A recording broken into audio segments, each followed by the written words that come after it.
أعوذ بالله من الشيطان الرجيم. بسم الله الرحمن الرحيم.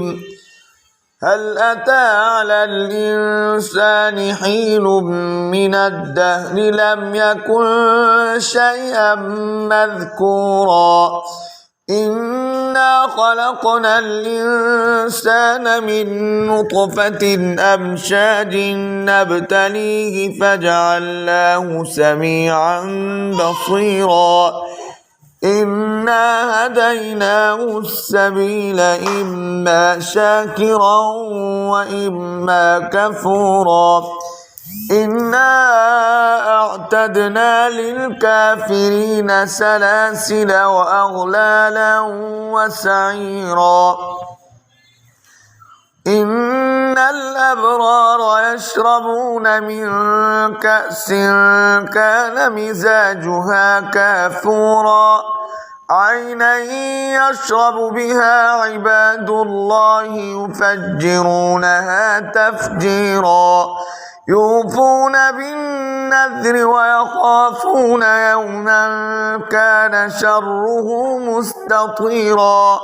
ويطعمون الطعام على حبه مسكينا ويتيما وأسيرا إنما نطعمكم لوجه الله لا نريد منكم جزاء ولا شكورا إنا نخاف من ربنا يوما عبوسا قمطريرا فوقاهم الله شر ذلك اليوم ولقاهم نضرة وسرورا وجزاهم بما صبروا جنة وحريرا متكئين فيها على الأرائك لا يرون فيها شمسا ولا زمهريرا ودانية عليهم ظلالها وذللت قطوفها تذليلا ويطاف عليهم بآنية من فضة وأكواب كانت قوارير من فضة قدروها تقديرا ويسقون فيها كأسا كان مزاجها زنجبيلا عينا فيها تسمى سلسبيلا ويطوف عليهم ولدان مخلدون إذا رأيتهم حسبتهم لؤلؤا منثورا وإذا رأيت ثم رأيت نعيما وملكا كبيرا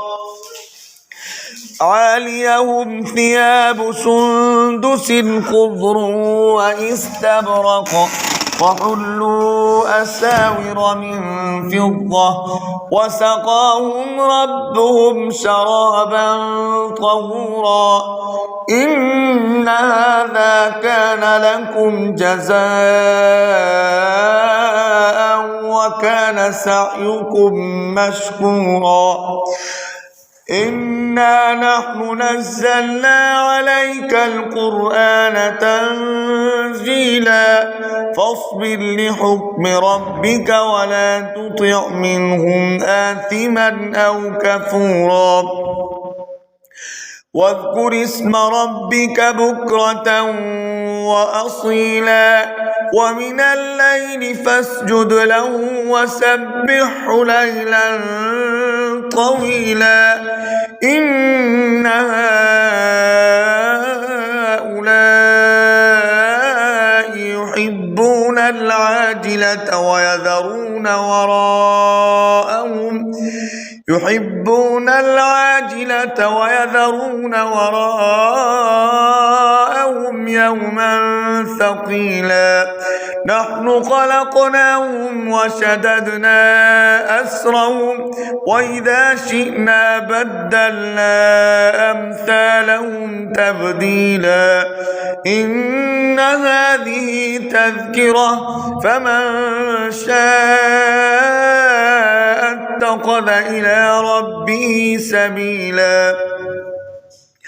وما تشاءون إلا أن يشاء الله إن الله كان عليما حكيما يدخل من يشاء في رحمته والظالمين أعد لهم عذابا أليما.